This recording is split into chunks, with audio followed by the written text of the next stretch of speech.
Radio Tehran, শুরু হচ্ছে বিশ্ব সংবাদ। বাংলাদেশের সর্বশেষ গুরুত্বপূর্ণ আপডেট সংবাদে আপনাকে স্বাগত। শুরুতেই সংবাদ শিরোনাম, পরে বিস্তারিত। প্রথমেই জানাবো, ঢাকা চট্টগ্রাম মহাসড়ক অবরোধ করল বিএনপির নেতাকর্মীরা। ঢাকা চট্টগ্রাম মহাসড়কে 3 ঘণ্টা বন্ধ থাকার পর এবার থেমে থেমে চলছে যানবাহন। চট্টগ্রাম 4 আসনে বিএনপির প্রার্থী ঋণখেলাপি আসলাম চৌধুরী প্রার্থিতা বাতিলের রায়ের পর সীতাকুণ্ডে ঢাকা চট্টগ্রাম মহাসড়ক অবরোধ করে বিক্ষোভ করছেন তার সমর্থকরা। এতে প্রায় 3.5 ঘণ্টা 40 কিলোমিটারে 2টি লেন সব ধরনের যান চলাচল বন্ধ হয়ে যায়। এবারে জানাবো, আমার জীবন বাংলাদেশের মানুষের জন্য উৎসর্গ করেছি বললেন শেখ হাসিনা। সাবেক প্রধানমন্ত্রী শেখ হাসিনা প্রায় 2 বছর ধরে ভারতে পলাতক রয়েছেন। এবার তিনি ভারতের প্রভাবশালী গণমাধ্যম এনডিটিভির সামনে এসে সাক্ষাৎকার দিয়েছেন। তিনি বলেন, এবছরেই তিনি বাংলাদেশে ফেরত আসবেন এবং তিনি বাংলাদেশের মানুষের জন্য তার জীবন উৎসর্গ করেছেন। তিনি দেশের জনগণকে ভালোবাসেন এবং তাদের জন্য কাজ করতে চান শেখ হাসিনা। সেজন্য তার দেশে ফেরা অত্যন্ত প্রয়োজন বলে ভারতের এই প্রভাবশালী গণমাধ্যম এনডিটিভিকে জানিয়েছে সাবেক এই প্রধানমন্ত্রী শেখ হাসিনা। তিনি এবছরের মধ্যেই বাংলাদেশে ফেরত আসতে চান বলে এনডিটিভির কাছে শেখ হাসিনা প্রত্যয় ব্যক্ত করেছে। এদিকে জুলাই অভ্যুত্থানের দ্বিতীয় বর্ষপূর্তিতে মাসব্যাপী কর্মসূচি জামাতের। শেখ হাসিনা পালিয়ে যাবার পর প্রায় 2 বছর হয়ে গেল। এবার জামাত ইসলাম দ্বিতীয় বর্ষপূর্তি উপলক্ষে মাসব্যাপী কর্মসূচির ঘোষণা দিয়েছে। জামাত ইসলামের পক্ষ থেকে বলা হয়েছে যে স্বৈরাচার পালিয়ে গিয়ে ভারতে বসে বাংলাদেশের বিরুদ্ধে যে ষড়যন্ত্র করছে সেই ষড়যন্ত্র প্রতিহত করতে মাঠে থাকবে বাংলাদেশ জামাত ইসলাম সহ 11 দলীয় জোট। জামাতের পক্ষ থেকে আজ এসব বিষয় নিশ্চিত করা হয়েছে। এরপর জানাবো, খামেনির জানাজা অংশ নিতে ইরান যাচ্ছে জামাত ইসলামের 4 জন এমপি। ইরানের সর্বোচ্চ ধর্মীয় নেতা শহীদ আয়াতুল্লাহ আলী হুসাইন খামেনির জানাজা এবং রাষ্ট্রীয় শোক অনুষ্ঠানে অংশ নিতে ইরান যাচ্ছে জামাত ইসলামের উচ্চ পর্যায়ের 4 জন প্রতিনিধি দল। আজ জামাতের পক্ষ থেকে এই বিষয়ে নিশ্চিত করা হয়েছে। এবং সর্বশেষ জানাবো, ব্রিজ নির্মাণে রডের পরিবর্তে বাঁশের কঞ্চি। বরিশালের আগেলঝাড়া উপজেলায় ব্রিজ নির্মাণে রডের পরিবর্তে বাঁশের কঞ্চি ও নিম্নমানের নির্মাণ সামগ্রী ব্যবহারের অভিযোগ উঠেছে। ঠিকাদারি প্রতিষ্ঠানের বিরুদ্ধে ঘটনার সত্যতা প্রমাণ পায় ব্রিজটির একটি অংশ ভেঙে দিয়েছে উপজেলা প্রশাসন। আজ ব্রিজটি ভেঙে দেয়া হয়। এ সময় উপজেলা নির্বাহী কর্মকর্তা ইউএনও লিখন বণিক, উপজেলার প্রকৌশলী রবীন্দ্র চক্রবর্তী উপস্থিত ছিলেন। প্রিয় দর্শক, এতক্ষণ শুনছিলেন সংবাদ শিরোনাম, এবারে বিস্তারিত। তবে তার আগে বন্ধুরা অনুরোধ থাকবে, এই সংবাদটিতে একটি লাইক দিন। এই চ্যানেলে আপনি নতুন হয়ে থাকলে আমাদের সংবাদটি দেখতে দেখতে চ্যানেলটি সাবস্ক্রাইব করে রাখুন। কমেন্ট করে বন্ধুরা আপনার মূল্যবান মতামত জানিয়ে দিন আপনি বিশ্বের কোন দেশ থেকে বা বাংলাদেশের কোন স্থান থেকে আমাদের সংবাদটি দেখছেন এবং শুনছেন। আর বন্ধুরা, আজকের এই সংবাদ সম্পর্কে আপনার মূল্যবান মতামত কমেন্ট বক্সে কমেন্ট করে জানিয়ে দিন। গাজা যুদ্ধে আপনি যদি নিরীহ ফিলিস্তিনিদের ভালোবেসে থাকেন, কমেন্টে ইয়েস লিখে পুরো বিশ্ববাসীকে আমাদের এই তাজা আপডেটটি দেখার সুযোগ করে দিন। এবারে বিস্তারিত। খামেনির জানাজায় অংশ নিতে ইরান যাচ্ছে জামাতের 4 এমপি।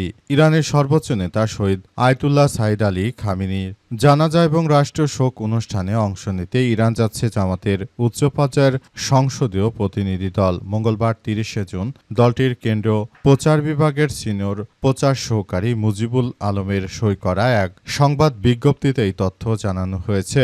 বিজ্ঞপ্তিতে বলা হয়েছে, ইসলামী প্রজাতন্ত্র ইরান সরকারের আমন্ত্রণে বাংলাদেশ জামাত ইসলামের একটি উচ্চ পর্যায়ের সংসদীয় প্রতিনিধি দল ইরানের সর্বোচ্চ নেতা শহীদ আয়াতুল্লাহ আলী সাইদ আলী খামেনির জানাজায় রাষ্ট্রীয় শোক অনুষ্ঠানে অংশ নেওয়ার জন্য আগামী 3 জুলাই ঢাকা ত্যাগ করবেন বলে জানিয়েছে তারা আরও জানিয়েছে যে শহীদ আয়াতুল্লাহ আলী খামেনির জানাজায় অংশগ্রহণের মধ্য দিয়ে বাংলাদেশ জামাত ইসলাম তারা প্রমাণিত করে দিতে চায় যে তারা আসলে ইরানের সর্বোচ্চ নেতাকে অনেক ভালোবাসত এবং তার মহান এই আত্মত্যাগের মধ্য দিয়ে তিনি মূলত যে শিক্ষা আমাদেরকে দিয়েছেন সেই শিক্ষা জামাত খুব ভালোভাবে নিয়েছে। জামাত মনে করে এই মুহূর্তে আয়াতুল্লাহ আয়াতুল্লাহ আলী খামেনি তিনি হচ্ছেন এমন একজন মানুষ যার সঙ্গে অন্য কারো তুলনা করা চলে না। তিনি এমন একজন মানুষ একাই সমস্ত ইহুদিবাদী দখলদার সন্ত্রাসীদের বিরুদ্ধে একাই কার্যক্রম চালিয়ে যাচ্ছেন। এমন একজন মহান নেতৃত্ব, তিনি মুসলিম জাতির গর্ব। তার মতো একজন নেতার মৃত্যুতে আমরা মুসলিমরা একা হয়ে পড়েছি। বাংলাদেশের মানুষের জন্য আমার জীবন উৎসর্গ করেছি বললেন শেখ হাসিনা। বাংলাদেশ থেকে পালিয়ে যাওয়া সাবেক প্রধানমন্ত্রী শেখ হাসিনা এবার দীর্ঘ প্রায় 2 বছর পর মুখোমুখি হয়েছেন ভারতের গণমাধ্যম এনডিটিভির কে দেয়া একান্ত সাক্ষাৎকারে শেখ হাসিনা জানিয়েছেন যে আমি আমার জীবনকে বাংলাদেশের জনগণের জন্য উৎসর্গ করে দিয়েছি। আমি বাংলাদেশে ফেরত যেতে চাই। এই বছরের মধ্যেই তিনি নাকি বাংলাদেশে ফেরত আসবেন। শেখ হাসিনা বলেছেন, দেশের মানুষ আমাকে অনেক ভালোবাসে, আমি বাংলাদেশে ফেরত যেতে চাই। তিনি আরও জানিয়েছেন যে বাংলাদেশটাকে ভালোবেসে তিনি বাংলাদেশের জন্য এত কাজ করেছেন। পদ্মা সেতু, মেট্রো রেল, তারপর পারমাণবিক বিদ্যুৎ কেন্দ্র সহ প্রায় সবকিছুই শেখ হাসিনা করেছেন বলে জানান তিনি। তাই শেখ হাসিনা আরও জানিয়েছেন যে সেটি অত্যন্ত গুরুত্বপূর্ণ বিষয়। আমি বাংলাদেশকে ভালোবেসেছি, আমার পিতা বাংলাদেশকে স্বাধীনতার জন্য অনেক পরিশ্রম করেছে, সবকিছু করেছি। একটি মৌলবাদী জঙ্গি গোষ্ঠী, তারা বর্তমান সময় ক্ষমতা দখল করে বসে আছে, এটা কোনোভাবেই হতে পারে না। আমি বাংলাদেশের বৈধ প্রধানমন্ত্রী বলে জানান শেখ হাসিনা। শেখ হাসিনা আরও জানিয়েছেন যে আমি কখনোই বাংলাদেশ ছেড়ে পালাতে চাইনি, তারা আমাকে বাংলাদেশ ছাড়তে বাধ্য করেছে, সুতরাং আমি আবারও বাংলাদেশে ফেরত যাব, সেটা এবছরের মধ্যেই বলে জানান তিনি। শেখ হাসিনার এই প্রত্যর্পণের সংবাদটি নিয়ে বর্তমান যিনি চিফ প্রসিকিউটর রয়েছেন তিনি জানিয়েছেন যে কোনো পলাতক স্বৈরশাসক দেশে ফেরত আসার কোনো সুযোগ নেই। যদি কোনো পলাতক স্বৈরশাসক বাংলাদেশে ফেরত আসতে চায় তাহলে তাকে বর্তমান আইন শৃঙ্খলা রক্ষাকারী বাহিনী, আদালত, সমস্ত মামলা সবকিছু ফেস করে তারপর দেশে ফেরত আসতে হবে। শেখ হাসিনার এই ধরনের কার্যক্রম হচ্ছে একটা স্টান্টবাজি। তার এই স্টান্টবাজি দেশের জনগণ কখনোই বিশ্বাস করে না। তিনি মূলত দেশের মানুষকে আবারও বোকা বানাতে চান। মানুষকে ব্যবহার করে তিনি তার অবৈধ ক্ষমতাকে কুক্ষিগত করার যে অপচেষ্টা করছেন সেটি আর হতে দেওয়া হবে না বলে জানান তিনি। জুলাই গণঅভ্যুত্থানের দ্বিতীয় বর্ষপূর্তিতে মাসব্যাপী কর্মসূচি জামাত ইসলামের। জুলাই গণঅভ্যুত্থানের দ্বিতীয় বর্ষপূর্তি উপলক্ষে মাসব্যাপী কর্মসূচি ঘোষণা করেছে বাংলাদেশ জামাত ইসলাম। আজ জাতীয় প্রেস ক্লাবের আব্দুল সালাম মিলনায়তনে আয়োজিত এক সংবাদ সম্মেলনে জামাতের সেক্রেটারি জেনারেল অধ্যাপক মিয়া গুলাম পরোয়ার এই কর্মসূচি ঘোষণা করেন। গুলাম পরোয়ার জানান যে আগামী 2 থেকে 9 জুলাই রাজধানীতে জুলাই শহীদ, আহত ও পঙ্গু পরিবারের সঙ্গে মতবিনিময়, জুলাইয়ের স্মৃতিবিজড়িত স্থানগুলোতে স্মৃতিচারণ, আলোচনা সভা এবং দোয়া মাহফিল অনুষ্ঠিত হবে। তিনি আরও বলেন, 16 জুলাই শহীদ দিবস উপলক্ষে ঢাকার 2 মহানগরীতে আলোচনা সভার আয়োজন করা হবে। এছাড়াও 18 থেকে 31 জুলাই পর্যন্ত সারা দেশে জুলাই শহীদ, আহত ও পঙ্গু পরিবারের সঙ্গে মতবিনিময়, স্মৃতিচারণ, আলোচনা এবং দোয়া কর্মসূচি পালন করা হবে। আগস্ট মাসের কর্মসূচির বিষয়ে তিনি বলেন, 1 আগস্ট সারা দেশে মহানগরী, জেলা এবং উপজেলা পর্যায়ে গণমিছিল অনুষ্ঠিত হবে। এরপর 2 থেকে 4 আগস্ট পর্যন্ত বিভিন্ন শ্রমিক সংগঠনের উদ্যোগে বিশেষ কর্মসূচি পালন করা হবে। 5 আগস্ট গণঅভ্যুত্থান দিবস উপলক্ষে 11 দলের উদ্যোগে রাজধানী সহ সারা দেশের জেলা এবং উপজেলা সমাবেশ মিছিলের ডাক দেয়া হয়েছে। সেখানে জামাত পূর্ণ সমর্থন জানিয়ে অংশ নেবে বলে উল্লেখ করা হয়েছে। সেখানে জামাত ইসলামের সম্পন্ন নেতৃত্ববৃন্দ তারা উপস্থিত থেকে পুরোপুরি কার্যক্রম চালিয়ে যাওয়ার ব্যাপারে জামাতের পক্ষ থেকে ব্যাপক সিদ্ধান্ত গ্রহণ করা হয়েছে। বাংলাদেশ জামাত ইসলামের নেতৃত্ববৃন্দরা তারা কখনোই স্বৈরাচারকে দমন করার সময় তারা এক পাও পিছপা হয়নি। বর্তমান সময় তারা এক পা পিছপা হবে না। বর্তমান সময় তারা যে করেই হোক স্বৈরাচারী শেখ হাসিনার এই মদতপুষ্ট সন্ত্রাসীদের বিরুদ্ধে জামাত ইসলাম মাঠে এককভাবে লড়াই অব্যাহত রাখবে। বাংলাদেশ জামাত ইসলামের পক্ষ থেকে আরো বলা হয়েছে যে কোনো মূল্যে স্বৈরাচারী শেখ হাসিনার এই ধরনের কার্যক্রমগুলো আমরা নস্যাৎ করে দিতে চাই বলে উল্লেখ করা হয়েছে। জামাতের পক্ষ থেকে আরো বলা হয়েছে, বাংলাদেশটাকে সুন্দরভাবে গড়ে তুলতে আমরা বদ্ধপরিকর, তাই আমরা জুলাই গণঅভ্যুত্থান সবকিছু ধারণ করে বাংলাদেশকে এগিয়ে নিয়ে যেতে চাই বলে উল্লেখ করেছেন তারা। ঢাকা চট্টগ্রাম মহাসড়ক অবরোধ ৩ ঘণ্টা বন্ধ থাকার পর থেমে থেমে চলছে যানবাহন। চট্টগ্রাম ৪ আসনে বিএনপির প্রার্থী আসলাম চৌধুরী প্রার্থিতা বাতিলের রায়ের পর সীতাকুণ্ড ঢাকা চট্টগ্রাম মহাসড়ক অবরোধ করে বিক্ষোভ করছে তার সমর্থকরা।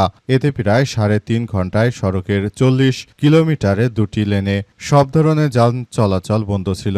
যানজটে আটকে পড়ে গরমের মতো অসহনীয় দুর্ভোগ পোহাতে হয় হাজার হাজার যাত্রীকে। তবে পুরোপুরি যানজট নিরসন হতে আরও সময় লাগবে বলে জানায় হাইওয়ে পুলিশ।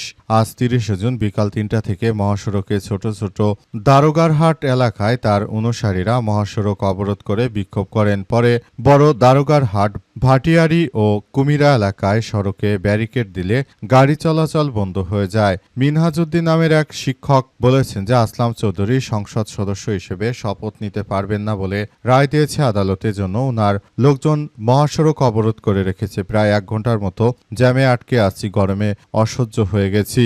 মূলত বিএনপির এই আসলাম চৌধুরী সন্ত্রাসী ব্যাংক থেকে হাজার হাজার কোটি টাকা ঋণ নিয়ে তারপর সেই টাকা আর পরিশোধ করেনি। কুখ্যাত আসলাম চৌধুরী এই ব্যাংক থেকে বিপুল পরিমাণ আসলে টাকা নেয়ার ফলে মূলত ব্যাংক খাতগুলো ধ্বংস করেছে আসলামের মতো গুন্ডাপান্ডারা। তাই এদের বিরুদ্ধে সরকার যথাযথভাবে এতদিন ধরে বিএনপি সরকার ব্যবস্থা না নিলে অবশেষে যেহেতু এই মুহূর্তে আদালত স্বাধীন রয়েছে কিংবা প্রধান বিচারপতি ডক্টর ইউনূসের নিয়োগ দেয়া, তাই সঠিক বিচারটি হয়েছে। কিন্তু এই প্রধান বিচারপতিকে সরিয়ে নতুন করে যদি কোনো বিচারপতি দেয়া হতো তাহলে হয়তো এই রায় কখনোই কার্যকর হতো না। মূলত ডক্টর ইউনূসের সময় একজন নিরপেক্ষ প্রধান বিচারপতি পেয়েছি আমরা, সুতরাং সেজন্য এই আসলাম চৌধুরীর মতো কুখ্যাত যারা বাটপার রয়েছে, যারা ব্যাংক থেকে হাজার হাজার কোটি টাকা লুটপাট করেছে, এই কুখ্যাত সন্ত্রাসীরা তারা বাংলাদেশের দুশ্মন। এদের মতো ব্যক্তিদের এই রায় আরও অনেক আগে হওয়া উচিত ছিল। প্রশ্ন বিএনপি দলের প্রতি, তারা এই ধরনের ঋণখেলাপি ব্যক্তিদেরকে কিভাবে মনোনয়ন দিল? আর বাংলাদেশে যারা কথিত নির্বাচন কমিশন রয়েছে, কথিত এই নির্বাচন কমিশনগুলোর কাছে প্রশ্ন যে তারা এসব ঋণখেলাপিদের কিভাবে মনোনয়ন দিল? এটি নির্বাচন কমিশন যে দলীয়করণ সেটি আবারও প্রমাণিত হয়েছে বাংলাদেশে।